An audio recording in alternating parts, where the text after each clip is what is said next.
ನಮಸ್ಕಾರ ಸ್ನೇಹಿತರೆ, ಇವತ್ತು ನಾವು ನಿಮ್ಮನ್ನು ಚಿಕ್ಕಮಗಳೂರು ಡಿಸ್ಟಿಕ್ಕು ಮೂಡಿಗೆರೆ ತಾಲೂಕಿನಲ್ಲಿರುವಂಥ ಒಂದು ದುರ್ಗದ ಹಳ್ಳಿ ಪ್ರದೇಶಕ್ಕೆ ಹೋಗ್ತಿದ್ದೀನಿ.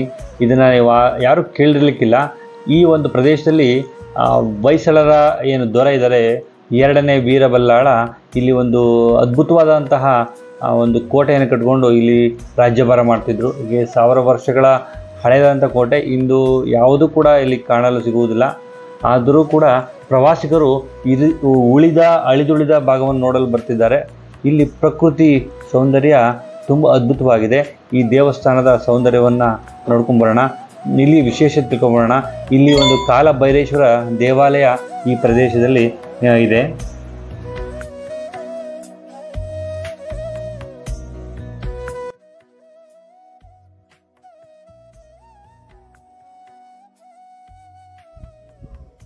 ನಮಸ್ಕಾರ ಸ್ನೇಹಿತರೆ, ವೆಲ್ಕಮ್ ಟು ಚಂದ್ರಸ ಯೂಟ್ಯೂಬ್ ಚಾನಲ್ಗೆ ಸ್ವಾಗತ ಸುಸ್ವಾಗತ. ನಾನು ನಿಮ್ಮ ನವೀನ್ ಮಂಜುನಾಥ್. ಇವತ್ತು ಎಲ್ಲಿ ನಾವು ಬಂದಿದ್ವಿ ಅಂತ ನಿಮಗೆ ಗೊತ್ತಿಲ್ಲಲ್ಲ.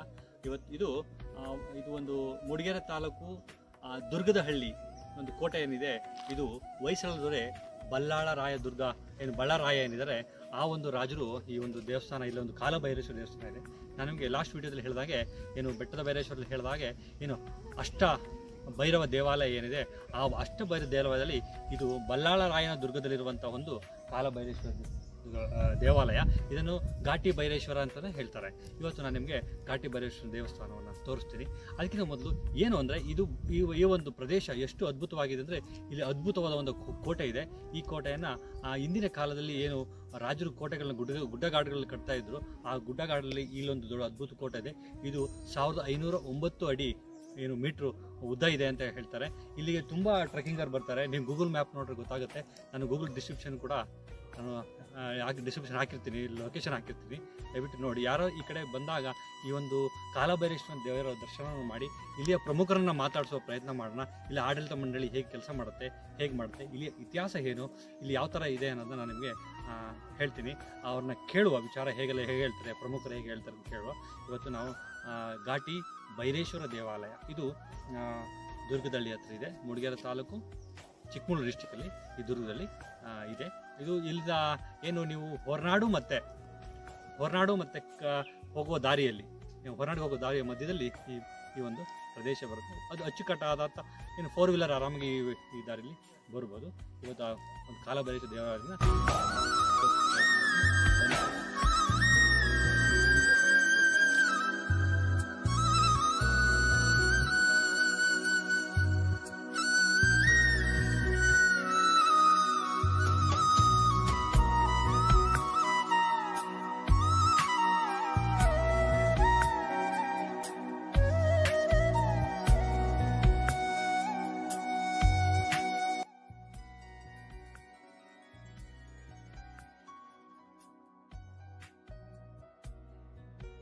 ಸ್ನೇಹಿತರೆ, ಇವಾಗ ಘಾಟಿ ಭೈರೇಶ್ವರ ಏನು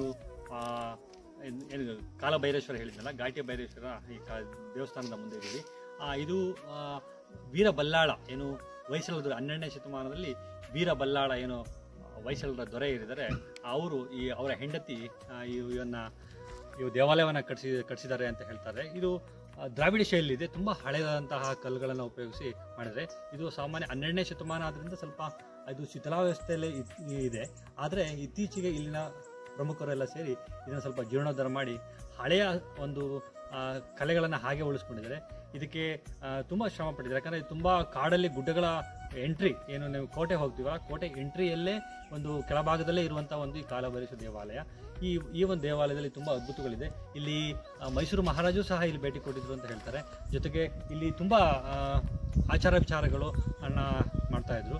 ಇವಾಗ ನಾನು ಕಾಲಭೈರೇಶ್ವರ ದೇವರ ದರ್ಶನ ಮಾಡೋಣ. ದೇವರ ಮೂರ್ತಿಯನ್ನು ನಿಮ್ಗೆ ತೋರಿಸ್ತೇನೆ. ಪೂಜೆಯನ್ನು ಕೂಡ ದೇವರು ಮಾಡೋಣ. ನೀವು ಕೂಡ ದೇವರ ದರ್ಶನ ಮಾಡಿ ಅವರ ಕೃಪೆಗೆ ಪಾತ್ರರಾಗಿ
विश्वेश्वराय महादेवाय त्र्यंबकाय त्रिपुरांतकाय त्रिकाग्निकालाय कालाग्निरुद्राय नीलकंठाय मृत्युंजयाय सर्वेश्वराय सदाशिवाय श्रीमन्महादेवाय नमः।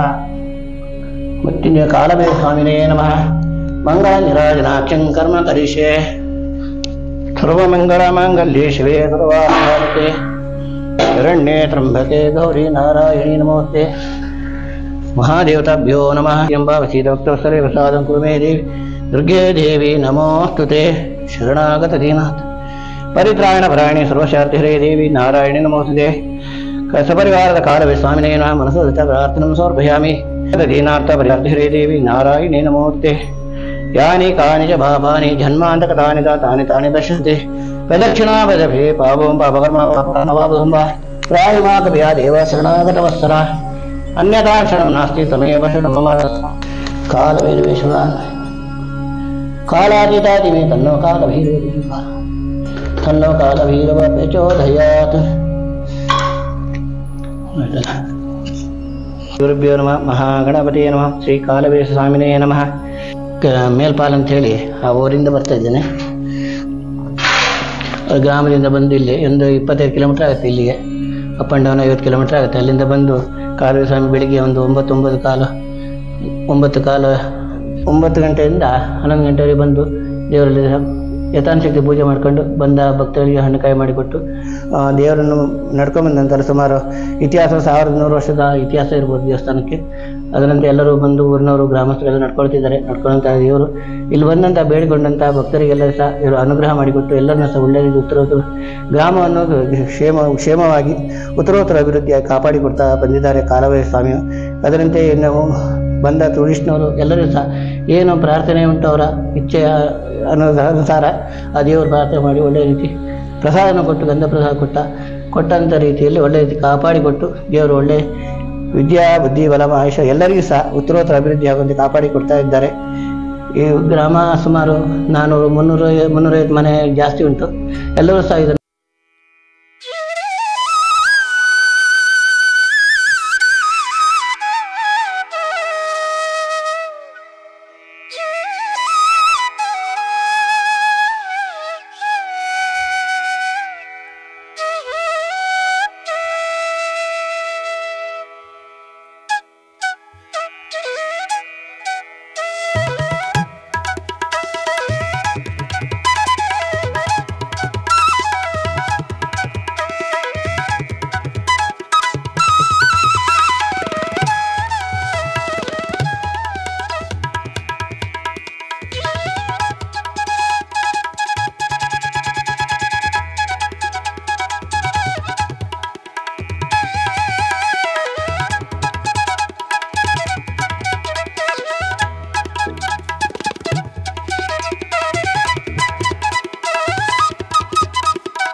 ನಾನು ಸುಬ್ರಾಯ ಅಂತ ಈ ದುರ್ಗದಳ್ಳಿ ಗ್ರಾಮದವರು.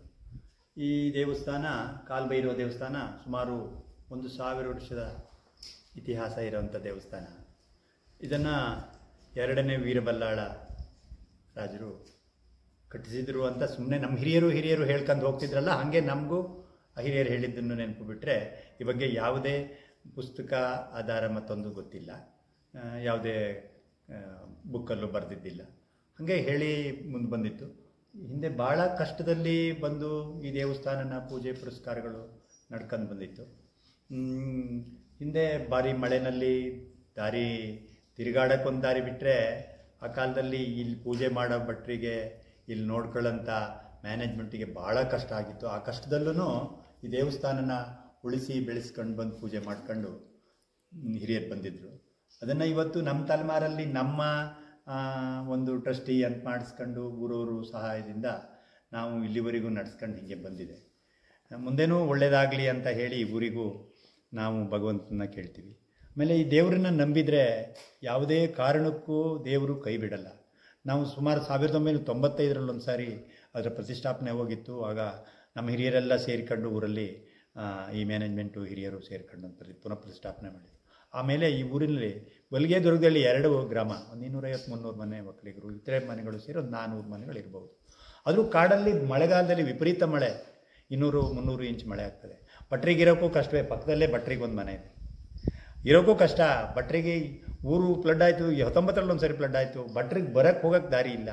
ನಮಗೆ ಸುಂಕಸಾಲೆ ಕೊಟ್ಟಿಗೆರದಿಂದನೇ ರೋಡ್ ಬ್ಲಾಕ್ ಆಯಿತು. ಅವಾಗೆಲ್ಲ ಕಷ್ಟಪಟ್ಟು ಈ ಪೂಜೆನ ನಿಲ್ಲಿಲ್ಲ, ಮಾಡಿಸ್ಕೊಂಡು ಬಂದ್ವಿ. ಹಾಗೆ ದೇವರು ನಮ್ಮನ್ನು ಕೈ ಬಿಟ್ಟಿಲ್ಲ. ಹೋದ ವರ್ಷ ಒಂದು ಅಷ್ಟಬಂಧ ಮಾಡಿ ಒಂದು ಪೂಜೆ ಮಾಡಿಸಿದ್ವಿ. ಹಾಗೆಯೇ ಈ ವರ್ಷದ ಮೊನ್ನೆ ಶಿವರಾತ್ರಿಗಿಂತ ಮೊದಲು 14-15ನೇ ತಾರೀಕು ವರ್ಷದ ವರ್ಧಂತಿ ಆಯಿತು. ಆಮೇಲೆ ವರ್ಷಕ್ಕೊಂದು ಶಿವರಾತ್ರಿ ಅಂತ ಮಾಡ್ತೀವಿ. ಅದೊಂದು ವಿಶೇಷವಾಗಿ ಶಿವರಾತ್ರಿ ರಾತ್ರಿ ಎಲ್ಲ ಉಪವಾಸ ಇದ್ಕೊಂಡು ರಾತ್ರಿ ಎಲ್ಲ ಜಾತ್ರೆ ಮಾಡ್ಕೊಂಡು ದೇವ್ರನ್ನ ಇಲ್ಲಿ ಮಂಜಿನ ಕಟ್ಟೆ ಅಂತಿದೆ, ಮಂಜಿನ ಕಟ್ಟೆಗೆ ದೇವ್ರನ್ನ ಉತ್ಸವ ಮೂರ್ತಿನ ತಗೊಂಡೋಗಿ ಕರ್ಕೊಂಡೋಗಿ ಹಾಗೆಯೇ ಕೋಲ ಮಾಡ್ತೀವಿ, ಚೌಡಿ, ಇನ್ನು ಒಂಟಿ, ಪಂಜುರುಳಿ ಅಂತ ಹೇಳಿ ಕೆಲವಿದ್ದಾವೆ. ಅವನ್ನೆಲ್ಲ ಕೋಲ ಕಟ್ಕೊಳ್ತಾರೆ. ಚೌಡಿನ ಕೋಲ ಕಟ್ಟಿ ಆ ಮೂಲಕ ಏನಾದರೂ ಊರಿನ ದೇವ್ರನ್ನ ಹಿಂದೆ ಮುಂದೆ ಏನಾರು ಇದ್ದರೆ ಆ ಚೌಡಿ ಮೂಲಕನ ನಾವು ಕೇಳ್ತೀವಿ. ಅದರಲ್ಲೂ ಒಂದು ನಂಬಿಕೆ ನಮಗಿದೆ. ಅದು ನಮಗೆ ಒಳ್ಳೆಯದನ್ನೇ ಹೇಳಿ ಮಾಡಿಕೊಟ್ಟದೆ. ನಮ್ಮ ಊರಿಗೂ, ನಮ್ಮ ಜನರಿಗೂ, ನಮ್ಮ ಕೃಷಿ ಚಟುವಟಿಕೆಗೂ, ಮಕ್ಕಳ ವಿದ್ಯಾಭ್ಯಾಸಕ್ಕೂ, ನಮ್ಮ ನಡೆನುಡಿಗೆಲ್ಲ ಒಳ್ಳೇದು ಮಾಡ್ತಿದೆ ಈ ದೇವರು.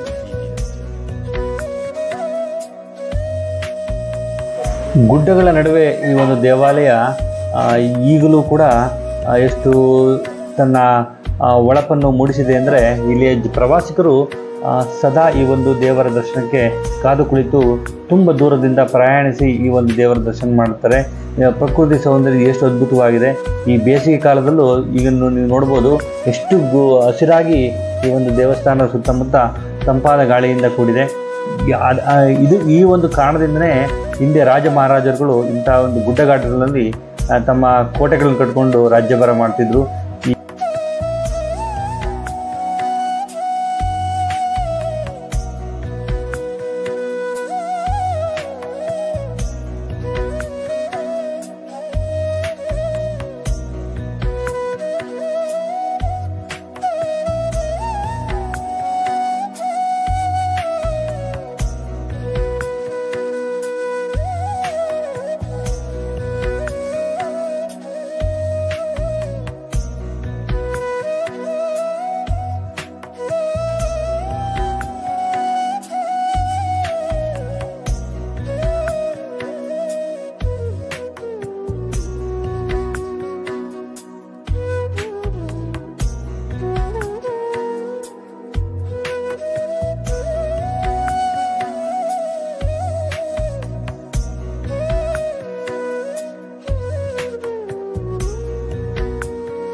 ನಾನು ಪ್ರಶಾಂತ್ ಅಂತ, ಬಲ್ಲಿಗೆ ಗ್ರಾಮ, ಈ ದೇವಸ್ಥಾನದ ಕಮಿಟಿಯ ಅಧ್ಯಕ್ಷ ಆಗಿದ್ದೀನಿ ಈಗ. ಹಿಂದೆ ನಮ್ಮ ತಂದೆಯವರು ನಡೆಸ್ಕೊಂಡು ಹೋಗಿದ್ರು ಸುಮಾರು ಒಂದು 40 ವರ್ಷಗಳ ಕಾಲ, ರಾಮೇಗೌಡರು ಮತ್ತು ಗಣೇಶ್ ಗೌಡರು. ಅವರ ನಂತರ ನನಗೆ ಅದು ನಮ್ಮ ಒಂದು ಇದರಲ್ಲಿ ಬಂದು ಈಗ ಈ ದೇವಸ್ಥಾನದ ಅಭಿವೃದ್ಧಿ ಕಾರ್ಯದಲ್ಲಿ ನಾನು ಇಡೀ ಗ್ರಾಮಸ್ಥರ ಜೊತೆ ಸೇರಿ ಭಾಗಿಯಾಗಿ ನಡೆಸ್ಕೊಂಡು ಹೋಗ್ತಾ ಇದ್ದೀವಿ. ಇಲ್ಲಿ ನಡೆಯುವಂಥದ್ದು ಎರಡೇ ವಿಶೇಷವಾಗಿ, ಒಂದು ನವೆಂಬರಲ್ಲಿ ಕಾಲಭೈರವ ಅಷ್ಟಮಿ ಅಂತ, ಕಾಲಭೈರವ ಹುಟ್ಟಿದ ದಿವಸ ಅಂತ ಅವತ್ತೊಂದು ವಿಶೇಷ ನಡೆಯುತ್ತೆ. ಅದು ಬಿಟ್ಟರೆ ಇನ್ನು ಫೆಬ್ರವರಿ ಅಥವಾ ಮಾರ್ಚಲ್ಲಿ ಶಿವರಾತ್ರಿ, ಮಹಾಶಿವರಾತ್ರಿಯ ದಿವಸ 2 ಶಿವರಾತ್ರಿ ದಿವಸ ಬೆಳಿಗ್ಗೆ ವಿಶೇಷವಾಗಿ ಒಂದು ರುದ್ರ ಹೋಮಗಳು, ಅಷ್ಟಾವಧಾನ ಸೇವೆ, ರುದ್ರಾಭಿಷೇಕಗಳು ನಡೆಯುತ್ತೆ. ಸಂಜೆ ಕೋಲ ಇರುತ್ತೆ, ಕಾಲಾವಧಿ ನೇಮ ಅಂತ, ಧರ್ಮ ದೈವಗಳ ಕೋಲ ಇರುತ್ತೆ. ಅದರ ಮಾರನೇ ದಿವಸ ಶಿವರಾತ್ರಿ, ಸತ್ಯನಾರಾಯಣ ಪೂಜೆ, ಸಾಮೂಹಿಕ ಸತ್ಯನಾರಾಯಣ ಪೂಜೆ ಮತ್ತು ಅನ್ನ ಸಂತರ್ಪಣೆ, ಇವೆರಡು ವಿಶೇಷವಾಗಿ ನಡೆಯುವಂಥವು 2 ಕಾರ್ಯಕ್ರಮಗಳು ಇಲ್ಲಿ. ಅದಾದ ನಂತರ ಸಾವಿರಾರು ಜನ ಸೇರ್ತಾರೆ. ಬಹಳ ವಿಶೇಷವಾಗಿ ಗುಡ್ಡದಲ್ಲಿದೆ, ಸುಮಾರು ಒಂದು 900-1000 ವರ್ಷಗಳ ಇತಿಹಾಸ ಇರೋಂಥದ್ದು ಅಂತ. ನಮ್ಮ ಹತ್ರ ಯಾವುದೇ ಮೂಲ ದಾಖಲೆಗಳಿಲ್ಲ, ಆದರೆ ಹಿಂದೆ ಹಿರಿಯವರಿಂದ ಬಂದಿರತಕ್ಕಂಥ ಇದರಲ್ಲಿ 2ನೇ ವೀರ ಬಲ್ಲಾಳನಾಗಿರೋಂಥ ದೇವಸ್ಥಾನ. ಬರೀ ಕಲ್ಲಿನ ದೇವಸ್ಥಾನ ಇದ್ದಿದ್ದು, ಅದನ್ನ ಈ ದೇವಸ್ಥಾನದಲ್ಲಿ ಸಾರ್ವಜನಿಕರ ಅನುಕೂಲಕ್ಕೋಸ್ಕರ ಈ ಚಂದ್ರಸಾಲೆ ಮತ್ತೆ ಲಾಸ್ಟ್ ಇಯರ್ ಬ್ರಹ್ಮಕಳಸ ಆಗಬೇಕಾದ್ರೆ ಈ ದೇವಸ್ಥಾನ ಕಲ್ಲಿನಲ್ಲಿ ಲೀಕೇಜ್ ಆಗ್ತಾ ಇತ್ತು. ಸೊ ಅದಕ್ಕೆ ಒಬ್ಬರು ತಂತ್ರಿಗಳ ಸಹ ಇಟ್ಕೊಂಡು ಹೇಗೆ ಮಾಡ್ಬೋದು ಅಂತ ಈ ದೇವಸ್ಥಾನದ ಕಲ್ಲಿಗೆ ಟಚ್ ಆಗದಂಗೆ ಬಹಳ ಒಂದು ಮುತುವರ್ಜಿ ವಹಿಸಿ ಅದರ ಕಮಾನ್ ರೀತಿಯಲ್ಲಿ ಮಾಡಿದೀವಿ. ಅದನ್ನ ಮಾಡ್ಕೊಂಡು ಮತ್ತೆ ಹಿಂದೆ ಆ ದೇವಸ್ಥಾನದ ಕಾಲದಲ್ಲಿ ಆಗಿರೋಂಥ ಈ ಗುಡ್ಡದಲ್ಲಿ ಒಂದು ಕಲ್ಲಿನ ಬಾವಿ ಇದೆ, ಅದರಲ್ಲಿ ಇವತ್ತಿಗೂ ನೀರು ಇದೆ. ಅದರಲ್ಲಿ ಆ ದೇವರು ನಿತ್ಯ ಪೂಜೆ ನಡೆಯುತ್ತೆ. ಇಲ್ಲಿ ಭಟ್ರು ಇಲ್ಲಿ ವಾಸವಾಗಿದ್ದರೆ ಹಿಂದೆ, ಇವಾಗ ಇಲ್ಲ, ಹೊರಗಡೆಯಿಂದ ಭಟ್ರು ಬಂದು ಪೂಜೆ ಮಾಡ್ತಾ ಇದ್ದಾರೆ. ಬಟ್ ಯಾವುದೇ ಕಾರಣಕ್ಕೂ ನಾವು ಪೂಜೆ ನಿಲ್ಲಿಸಿಲ್ಲ, ಎಷ್ಟೇ ಕಷ್ಟ ಆದರೂ ಬಂದು ಪೂಜೆನ ಮಾಡ್ಕೊಂಡು ಹೋಗ್ತಾ ಇದ್ದೀವಿ. ಪ್ರತಿದಿನ ಆ ಬಾವಿಯಿಂದನೇ ನೀರು ಸೇದಿ ಕಾಲಭೈರವನಿಗೆ ಅಭಿಷೇಕ ನಡೆಯುತ್ತೆ ಇಲ್ಲಿ. ಸೊ ಬಹಳ ಒಂದು ಕಾರ್ಮಿಕ ಇರುವಂತ ಕ್ಷೇತ್ರ. ಬಹುಶಃ 2018ರಲ್ಲಿ ಇಲ್ಲಿ ಕಳ್ಳತನೂ ಆಗುತ್ತೆ. ಕಳ್ಳತನ ಆಗಿ ಒಂದು 20-25 ದಿವಸಗಳ ನಂತರ ಕಳ್ಳರನ್ನ ಹಿಡಿತಾರೆ. ಹಿಡಿದು ಕಳ್ಳರನ್ನ ಇಲ್ಲಿ ಕರ್ಕೊಂಡ್ ಬಂದಾಗ ಮಹಾಜರಿಗೆ ಅದ್ರಲ್ಲಿ ಒಬ್ಬ ಕಳ್ಳನೇ ಹೇಳಿದ್ದು, ಸ್ವಾಮಿ ನಾವು ಇಲ್ಲಿಂದ ಕದ್ದು ಹೋಗ್ಬೇಕಾದ್ರೆ ಒಂದು ಹಾವು ಬಂತು ಅಡ್ಡ, ನಾನು ಹೇಳಿದೆ ಪಕ್ಕದವರಿಗೆ ಬೇಡ ಕಂಡ್ರು ಅಂತ ಹೇಳಿ, ಇದೆಲ್ಲ ಮಾಮೂಲಿ ಅಂತ ಹೋದ್ರೆ. ಇನ್ನು ಮುಂದೆ ಸ್ವಲ್ಪ ಕೆಳಗಡೆ ಹೋಗ್ಬೇಕಾದ್ರೆ ರಸ್ತೆಯಲ್ಲಿ ಹೆಡೆ ಬಿಟ್ಟು ನಿಂತಿತ್ತಂತೆ ಒಂದು ನಾಗರ ಹಾವು. ಅವಾಗ ಗ್ಯಾರಂಟಿ ನಾವು ಸಿಕ್ಕಾಕೊಳ್ತೀವಿ ಬೇಡ ಅಂತ ಹೇಳಿದಾಗ, ಇದು ಮಲೆನಾಡು, ಇಲ್ಲ ಹಾವುಗಳು ಸರ್ವೇ ಸಾಮಾನ್ಯ ಅಂತ ಹೇಳಿ ಹೋಗ್ತಾರೆ. ಅವನೊಬ್ಬ ಮಹಾಜರಿಗೆ ಬಂದಾಗ ಆ ವ್ಯಕ್ತಿ ಹೇಳಿದ್ದು. ಸೊ ಅವರೆಲ್ಲ ತುಮಕೂರು ಮತ್ತೆ ಸುಂಕದಕಟ್ಟೆ ಭಾಗದವರೇ ಆಗಿದ್ರು. ಬಟ್ 5 ಜನನು ಸಿಕ್ಕಾಕೊಳ್ತಾರೆ. ನಮ್ಮ ದೈವದ ವಿಗ್ರಹಗಳನ್ನ ತಗೊಂಡೋಗಿದ್ರು, ಅದನ್ನ ತಂದು ವಾಪಸ್ ಕೋರ್ಟ್ ಮುಖಾಂತರ ಬಿಡಿಸಿ ಪುನಃ ಪ್ರತಿಷ್ಠಾಪನೆನೂ ಮಾಡಿದೀವಿ ಅದನ್ನ ನಾವೀಗ. ಸೊ ಮಾಡ್ಕೊಂಡು ಅದೇ ಇದರಲ್ಲಿ ದೈವಗಳು ನಡೆಸ್ಕೊಂಡು ಮಾಡ್ತಾ ಇದ್ದೀವಿ.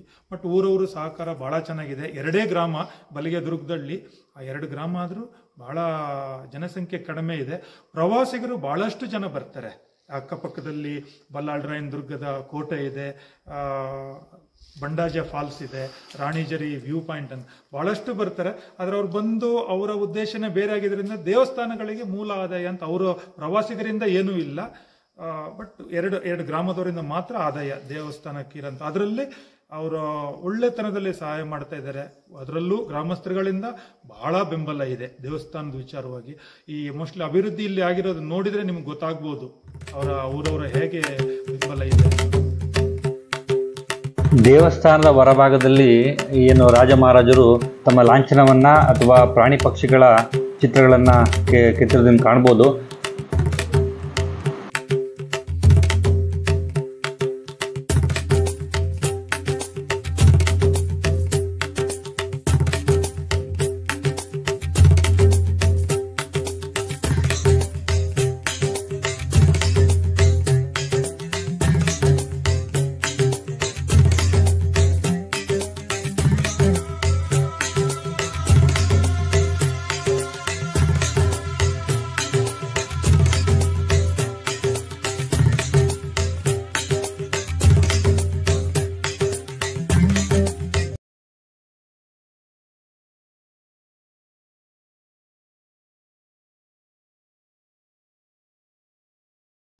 ಇದು ರುದ್ರಾಕ್ಷಿ ಮರ. ಇದು ಸುಮಾರು ನಮಗೆ ಒಂದು ಗಿಡ ಕೊಟ್ಟು ಒಂದು 13 ವರ್ಷ ಆಯ್ತು ನಾವು ನೆಟ್ಟಿಲ್ಲಿ. ಇದು ಬಹಳ ದೊಡ್ಡ ಮರ ಆಗಿದೆ. ನಮ್ಗೆ ಇಷ್ಟು ಎತ್ತರದಲ್ಲಿ ಬೆಳೆಯುತ್ತೆ ಅಂತ ಒಂದು ಗಮನದಲ್ಲಿ ಇರಲಿಲ್ಲ ಈ ಮರ. ಸೊ ನಾವು ನೆಟ್ಟು ಮಾಡ್ಕೊಂಡು ಇದ್ರದ್ದು ಕಾಯಿ ಇಲ್ಲಿದೆ ನೋಡಿ. ಇಲ್ಲಿ ಜುಲೈ ಆಗಸ್ಟಿಗೆ ಇಲ್ಲಿ ಹಣ್ಣುಗಳು ಬರುತ್ತೆ. ಅದರದ್ದು ಪಂಚಮುಖಿ ರುದ್ರಾಕ್ಷಿ ಕಾಯಿ ಇದೆ ಇದರದ್ದು. ಕಾಯಿಗಳು ನೋಡಿ, ಇದು ಕಾಯಿಗಳಾಗ್ತಾ ಇದೆ. ಈಗ ಸಣ್ಣ ಮಿಡಿಯಲ್ ಇದೆ. ನಿಮ್ಗೆ ಆಗಸ್ಟ್ ಸೆಪ್ಟೆಂಬರ್ಗೆ ಅದು ಫುಲ್ ಆಗಿ ಹಣ್ಣಾಗಿ ಬೀಳುತ್ತೆ ಕೆಳಗಡೆಗೆ. ಪಂಚಮುಖಿ, ನಾವು ಅದನ್ನ ತೆಗೆದು ನೋಡಿದಾಗ ಅದು ಪಂಚಮುಖಿ.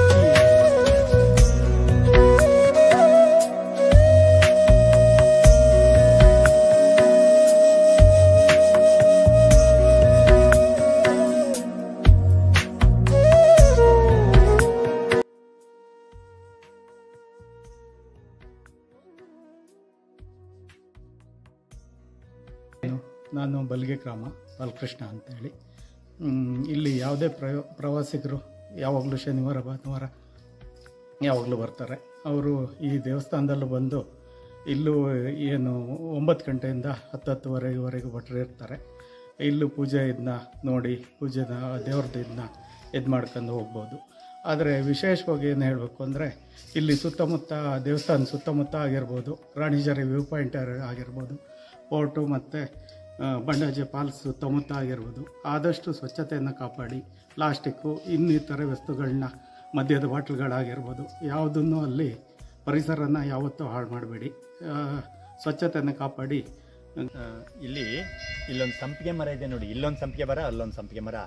ಇದು 1905ನೇ ಇಸ್ವಿನಲ್ಲಿ ಮೈಸೂರು ಮಹಾರಾಜರು ಇಲ್ಲಿಗೆ ಬಂದಿದ್ರು. ಆವಾಗ ಇದು ಕಡೂರು ಜಿಲ್ಲೆ ಮತ್ತು ಕನ್ನಡ ಜಿಲ್ಲೆ ಅಂತ 2 ವಿಭಾಗ ಆಗಿತ್ತು. ಇದು ಕಡೂರು ಜಿಲ್ಲೆ ಹೋಗಿ ಚಿಕ್ಕಮಗಳೂರು ಜಿಲ್ಲೆ ಆಯಿತು. ಆಗ ಚಿಕ್ಕಮಗಳೂರು ಜಿಲ್ಲೆಯಲ್ಲಿ ಒಂದು ಸಮಾವೇಶ ಮಾಡಬೇಕು ಅಂತ ಮಾಡಿದ್ರಂತೆ, ಒಕ್ಕಲಿಗರ ಸಮಾವೇಶ ಈ ದೇವಸ್ಥಾನದಲ್ಲಿ. ಆವಾಗ ಕುದುರೆ ಮೇಲೆ ಬಂದಾಗ 2 ಸಂಪಿಗೆ ಗಿಡಗಳನ್ನ ಕೊಟ್ಟರಂತೆ, ಇಲ್ಲಿ ನಡಿ ಅಂತ. ಆ ಸಂಪಿಗೆ ಗಿಡಗಳು ಇವತ್ತು ಮರವಾಗಿ ಬೆಳೆದು ಹೂವು ಬಿಡ್ತದೆ. ಆಮೇಲೆ ಬಂದವರಿಗೆಲ್ಲ ದಣಿ ಮಾರ್ಸೋಕ್ಕೆ ನೆರಳು ಕೊಡ್ತದೆ. ಅವತ್ತು ಬಂದಿರೋದು ಆ ಕುದುರೆ ಮೇಲೆ ಬಂದ್ರೂ ಅದಕ್ಕೆ ಎಷ್ಟು ಬೆಲೆ ಇತ್ತು, ಆ ಮರಕ್ಕೆ ಎಷ್ಟು ಬೆಲೆ ಇದೆ ಇವತ್ತು. ಅವತ್ತು ಕೊಟ್ಟ ಆ ಮರದ ಈಚೆ ಇವತ್ತು ದೇವರನ್ನ ಒಂದು ಒಳ್ಳೆ ದಾರಿನಲ್ಲಿ ಹೋಗೋಕ್ಕೆ ಮತ್ತು ಹೂವಿಗೆ ಆನಂದ ಕೊಡ್ತದೆ ಅಂತ ಹೇಳಿ. ಹಾಗೆಯೇ ಮುಂದಕ್ಕೆ ಹೋದರೆ ಇಲ್ಲಿ ಒಳಗಡೆ ಅಲ್ಲಿ ಚಂದ್ರಶಾಲೆ ಪೌಳಿಗೆ ಮಾಡಿದ್ದೀವಿ. ಆ ಪೌಳಿಗೆ ಹತ್ತಿರ ಪೌಳಿಗೆ ತೆಗಿಬೇಕಾದ್ರೆ ಒಂದು ಗುಲಾಬಿ ಗಿಡ ಇತ್ತು. ಇದು ಈ ಮೈಸೂರು ಸಂಸ್ಥಾನ ಇದ್ದಾಗ ಮಹಾರಾಜರ ಮಗಳು ಒಂದು ಗಿಡ ನಟ್ಟಿದ್ಲಂತೆ. ಅದು ಮೊನ್ನೆವರೆಗೂ ಇತ್ತು, ಸುಮಾರು 1961, 80, 82ನೇ ಇಸ್ವಿ ತನಕನೂ ಆ ಮರ, ಒಂದು ಹಲಸಿನ ಮರ ಮತ್ತು ಒಂದು ಗುಲಾಬಿ ಗಿಡನೂ ಇತ್ತು. ಅದನ್ನು ಪೌಳಿಗೆ ಮಾಡಬೇಕಾದ್ರೆ ಆ ಗಿಡನ ತೆಗೆದ್ರು. ಮೊನ್ನೆ ಒಂದು ಸರಿ ಬಂದಾಗ ಭಟ್ರುಗಳು ಕವಡೆ ಹಾಕಿ ಹೇಳಿದ್ರು, ಅಷ್ಟಮಂಗಲ ಹಾಕಿದಾಗ, ಇಲ್ಲೊಂದು ಗಿಡ ಇತ್ತಲ್ಲ ಯಾಕೆ ತೆಗೆದ್ರಿ ಅಂತ. ಹಿರಿಯರೆಲ್ಲ ಕೇಳಿದ್ರಿ ಅಂತ ಗಿಡ ಅಂದಾಗ ನಮ್ಮ ಹಿರಿಯರು ಹೇಳಿದ್ದು ನನಗೂ ನೆನಪಿತ್ತು, ಹಿಂಗೆ ಹೇಳ್ತಿದ್ರು ಅಂತ ಅವಾಗ ಹೇಳಿದೆ. ಅದನ್ನು ಯಾವುದೇ ಕಾರಣಕ್ಕೂ ತೆಗೆಯಬೇಡಿ, ಅಲ್ಲಿಗೆ ಒಂದು ಗುಲಾಬಿ ಗಿಡನ ತಂದು ನಡಿ ಅಂತ ಮತ್ತೆ ಹೇಳಿದ್ದಾರೆ. ನಮ್ಮ ಮೈಸೂರು ಮಹಾರಾಜನ ಮಗಳು ಅವತ್ತು ಆ ಗಿಡ ನೆಟ್ಟು, ನಾನು ಇರೋ ತನಕ ನಮ್ಮ ಸಂಸಾರ ಇರ್ತದೆ ಅಂತ ಹೇಳಿ ಅವಳು ಅಪ್ಕೊಂಡಾಗಿ ಬಂದಂತೆ. ಮುಂದೆ ಹೋಗ್ತಾ ನಿಮಗೆ ರಾಣಿಜೇರಿ ಅಂತ ಸಿಗ್ತದೆ, ಅಲ್ಲಿ ಅವಳು ಹಾರಿದಾಳೆ ಅಂತ ಹೇಳಿ ಒಂದು ಪ್ರತೀತಿ ಹಿರಿಯರು ಹೇಳಿದ್ರು. ಅಲ್ಲಿ ಯಾಕೆ ಹಾರಿದ್ಲು ಅಂದರೆ, ಜನರ ಉಪ್ಪಟ್ಟಳ ಅವತ್ತು ಏನಂತಾರೆ ಮನೋಪೊಲಿ ಮಾಡಿದ್ದ ಕೆಲವು ಕೆಟ್ಟ ರಾಜರುಗಳ ಪರಿಸ್ಥಿತಿಯಲ್ಲಿ ಅವಳು ಹಾಳಾಗಬಾರ್ದು ಅಂತ ಹೇಳಿ ಇಲ್ಲಿ ಗುಲಾಬಿ ಗಿಡ ನಟ್ಟು ರಾಣಿಜೇರಿನಲ್ಲಿ ಕೆಳಗೆ ಹಾರಿದ್ಲು ಅಂತ ಹೇಳಿ ಹಿರಿಯರು ಹೇಳಿದ ವದಂತಿಗಳು ಅಂತ ಹೇಳ್ತಾರೆ. ಅದೇ ರಾಣಿಜೇರಿ ಇವತ್ತು ವ್ಯೂ ಪಾಯಿಂಟ್ ಆಗಿ ಸಾವಿರಾರು ಜನ ಇವತ್ತು ಶನಿವಾರ ಭಾನುವಾರ ದಿನ ತುಂಬ ಜನ ಬಂದು ಆ ವ್ಯೂ ಪಾಯಿಂಟ್ ನೋಡೋಕ್ಕೆ ಇಷ್ಟಪಡ್ತಾರೆ. ಏನು ರಾಣಿಜೇರಿ ಅಂತ ಕೇಳ್ತಾರೆ ಅಂತ ಹೇಳ್ತೀನಿ ನಾನು. ಅಷ್ಟು ಕಷ್ಟದಲ್ಲಿ ಮಹಾರಾಜರು ಇಲ್ಲಿ ನಮ್ಮ ಈ ದೇವಸ್ಥಾನನ ಕಟ್ಟಿ ಬೆಳೆಸಿದರು ಅಂತ ಹೇಳಿ.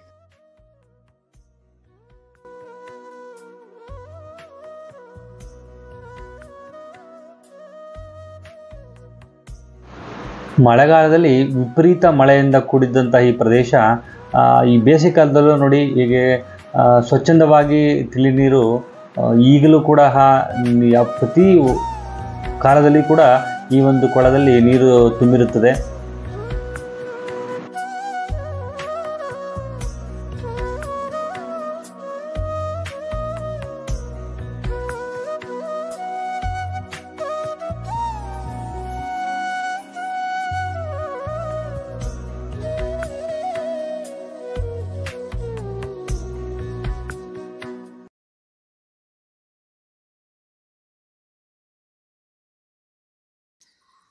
ನೋಡಿದ್ರ ಸ್ನೇಹಿತರೆ, ಏನು ಈ ಘಾಟಿ ಭೈರೇಶ್ವರ ದೇವಸ್ಥಾನ ಏನು ಹೇಳಿದೆ ಅದು ಎಷ್ಟು ಅದ್ಭುತವಾಗಿದೆ. ಇಲ್ಲಿಯ ಕಮಿಟಿಯ ಮೆಂಬರ್ಸ್ ಹೇಗಿದ್ದಾರೆ, ಎಲ್ಲಿ ಕೆಲಸ ಮಾಡ್ತಾರೆ, ಅದ್ರ ಬಗ್ಗೆ ನಿಮಗೆ ಸಂಪೂರ್ಣವಾದ ಮಾಹಿತಿ ಕೊಟ್ಟಿದ್ದೀನಿ.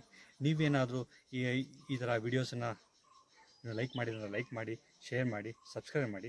ಯಾಕಂದರೆ ಇಂಥ ಪ್ಲೇಸನ್ನು ನೀವು ಹುಡ್ಕೊಂಡು ಬರಬೇಕು. ನಾನು ನಿಮಗೆ ಮನೆಯಲ್ಲೇ ಕೂತ್ಕೊಂಡು ನೋಡುವಂಥ ಅವಕಾಶ ಕೊಟ್ಟಿದ್ದೀನಿ. ದಯವಿಟ್ಟು ಈ ವಿಡಿಯೋನ ಎಲ್ಲ ನೋಡಿ ನೀವು ಫ್ರೆಂಡ್ಸ್ಗೆಲ್ಲ ಶೇರ್ ಮಾಡಿ. ಯಾರಿಗಾದ್ರೂ ಈ ಒಂದು ದೇವಸ್ಥಾನದ ಬಗ್ಗೆ ಅಥವಾ ಇತಿಹಾಸದ ಬಗ್ಗೆ ಗೊತ್ತಿದ್ದರೆ ಅಥವಾ ತಿಳಿಯುವ ಆಸಕ್ತಿ ಇದ್ದರೆ ದಯವಿಟ್ಟು ಈ ವಿಡಿಯೋನ ಎಲ್ಲ ನೋಡಿ ಲೈಕ್ ಮಾಡಿ.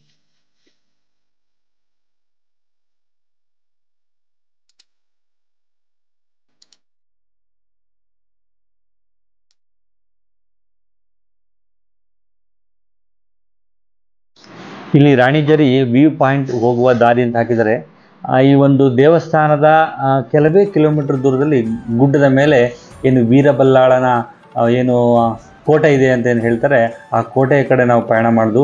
ನಮ್ಮ ಸ್ನೇಹಿತರು ಮತ್ತು ನಮ್ಮ ಏನು ಆತ್ಮೀಯರು ಈ ಒಂದು ರಾಣಿಜರಿ ವ್ಯೂ ಪಾಯಿಂಟ್ನ ನೋಡೋಣ ಅಂಥೇಳಿ ಕರ್ಕೊಂಡು ಹೋಗ್ತಾ ಇದ್ದಾರೆ.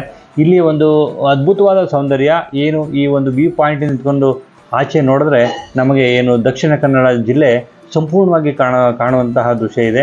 ಇಲ್ಲಿ ವ್ಯೂ ಭಾಳ ಚೆನ್ನಾಗಿ ಕಾಣುತ್ತೆ. ಸನ್ಸೈಟು ಮತ್ತು ಸನ್ರೈಸು ತುಂಬ ಅದ್ಭುತವಾದಂಥ ಇಲ್ಲಿ ವ್ಯೂ. ನಿಮಗೆ ಈ ಒಂದು ಪ್ರದೇಶದ ವ್ಯೂ ಮತ್ತು ಜೊತೆಗೆ ಈ ಕೋಟೆಯ ಒಂದು ಸಂಪೂರ್ಣವಾದ ವಿವರ ಮತ್ತು ಇದರ ಒಂದು ವಿಶೇಷತೆ ಹೇಗಿದೆ ಕೋಟೆ ಅನ್ನೋದು ನಾನು ನಿಮ್ಮ ಮುಂದಿನ ಎಪಿಸೋಡಲ್ಲಿ ತೋರಿಸುವ ಪ್ರಯತ್ನವನ್ನು ಮಾಡ್ತೇನೆ. ನಾವು ಈಗ ಇಲ್ಲಿ ಗುಡ್ಡಗಳನ್ನು ಎಷ್ಟು ಅದ್ಭುತವಾಗಿ ಒಂದು ಗುಡ್ಡ ಇಲ್ಲಿದೆ ಅಂದರೆ ನೀವು ಇದನ್ನು ನೆಕ್ಸ್ಟ್ ಪಾರ್ಟಲ್ಲಿ ಏನು ರಾಣಿಜರಿಯ ಒಂದು ನೆಕ್ಸ್ಟ್ ವಿಡಿಯೋನ ನೀವು ನೋಡಿದ್ರೆ ನಿಮಗೆ ತಿಳಿಯುತ್ತದೆ. ಯಾಕಂದರೆ ಇಲ್ಲಿಗೆ ಹೋಗುವ ಒಂದು ಸಾಹಸ ಮಾಡೋದೇ ಒಂದು ಅದ್ಭುತವಾದ ಒಂದು ಕೆಲಸ. ಯಾಕಂದರೆ ಅಷ್ಟು ದೂರ ಪ್ರಯಾಣಿಸಬೇಕು. ಸುಮಾರು ಗಂಟೆಗಳ ಕಾಲ ಈ ಒಂದು ಕೋಟೆಯನ್ನು ನೋಡಲು ನಾವು ಹೋಗಬೇಕಾಗಿ ಬರುತ್ತೆ. ಈ ಒಂದು ನಾನು ನಿಮಗೆ ಆ ಕೋಟೆಯ ಸಂಪೂರ್ಣವಾದ ವಿವರ ಮತ್ತು ಇಲ್ಲಿನ ಪ್ರಕೃತಿ ಸೌಂದರ್ಯವನ್ನು ತೋರಿಸುವ ಪ್ರಯತ್ನವನ್ನು ನಾನು ಮುಂದಿನ ಭಾಗದಲ್ಲಿ ನಿಮಗೆ ತೋರಿಸ್ತೀನಿ. ಈ ನೋಡಿ ಆಲ್ರೆಡಿ ಈ ಒಂದು ತುಂಬ ಗುಡ್ಡಗಳಿಗೆ ಕಾಡಿಗೆ ಆಲ್ರೆಡಿ ಬೆಂಕಿ ಬಿದ್ದಿದೆ. ಯಾಕಂದರೆ ಬೇಸಿಗೆ ಕಾಲದಲ್ಲಿ ಅಲ್ಲಲ್ಲಿ ಬೆಂಕಿಗಳು ಕಾಣಸಿಗುತ್ತೆ. ಎಷ್ಟು ನಿಮಗೆ ಇಲ್ಲಿ ಕಾಣ್ಬೋದು. ಎಲ್ಲಿ ನೋಡಿದ ಗುಡ್ಡಗಳು ಕಾಣ್ತದೆ. ಇಂಥ ಪ್ರಕೃತಿ ಸೌಂದರ್ಯ ನಿಮಗೆ ತುಂಬ ಅಪರೂಪದ ಚಿಕ್ಕಮಗಳೂರು ಡಿಸ್ಟಿಕ್ ಮೂಡಿಗೆರೆ ಅಪರೂಪದ ಒಂದು ಪ್ರದೇಶವಾಗಿದೆ. ನಾವು ಎಲ್ಲ ನಮ್ಮ ಸ್ನೇಹಿತರು, ನಮ್ಮ ಸಂಗಡಿಗರು, ನಮ್ಮ ಜೊತೆಗೆ ನಮ್ಮ ಬಂಧು ಮಿತ್ರರು ಎಲ್ಲರೂ ಕೂಡ ಈ ಒಂದು ಪ್ರದೇಶವನ್ನು ನಮಗೆ ತೋರಿಸಿದರು. ಎಲ್ಲ ಈ ಒಂದು ದೇವಸ್ಥಾನದ ವಿವರಣೆ ಏನು ಕೊಟ್ಟಿದ್ದಾರೆ ಅವರಿಗೆ ನಮ್ಮ ಹೃದಯಪೂರ್ವಕ ಧನ್ಯವಾದಗಳು. ನಿಮಗಾಗಿ ಈ ಒಂದು ಅದ್ಭುತವಾದ ಒಂದು ವಿಡಿಯೋವನ್ನು ನಾವು ನೋಡ್ತಾಯಿದ್ವಿ. ಯಾರ್ಯಾರು ನಮ್ಮ ಚಾನಲ್ನ ಇದು ನೋಡಿಲ್ಲ ನೋಡ್ಬಿಟ್ಟು ಸಬ್ಸ್ಕ್ರೈಬ್ ಮಾಡಿ, ಲೈಕ್ ಮಾಡಿ, ಶೇರ್ ಮಾಡಿ, ಸದಾ ನಮಗೆ ಹಾಗೆ ಸಪೋರ್ಟ್ ಮಾಡ್ತಾಯಿರಿ.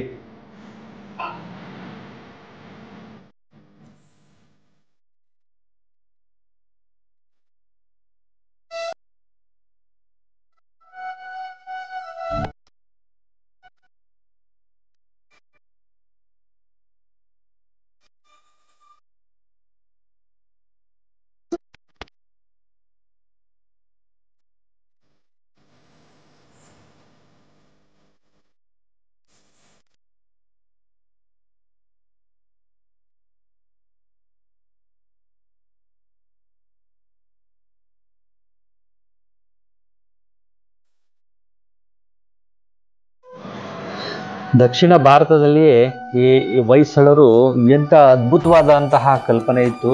ಅವರು ಕಲಾ ಮತ್ತು ಸಂಸ್ಕೃತಿಗೆ ಮತ್ತು ರಾಜ್ಯದ ವಿಸ್ತರಣೆ, ಜನಗಳ ಅಭಿವೃದ್ಧಿಗೆ ಎಷ್ಟೆಲ್ಲ ಶ್ರಮಿಸಿದ್ದಾರೆ ಅಂದರೆ, ನೀವು ಈ ಭಾಗದಲ್ಲಿ ಹೊಯ್ಸಳರು ಈ ಭಾಗದಲ್ಲಿ ರಾಜ್ಯವನ್ನು ಸುಮಾರು 350 ವರ್ಷಗಳ ಕಾಲ ಈ ಒಂದು ಪ್ರದೇಶವನ್ನು ಏನು ಆಳಿದ್ದಾರೆ.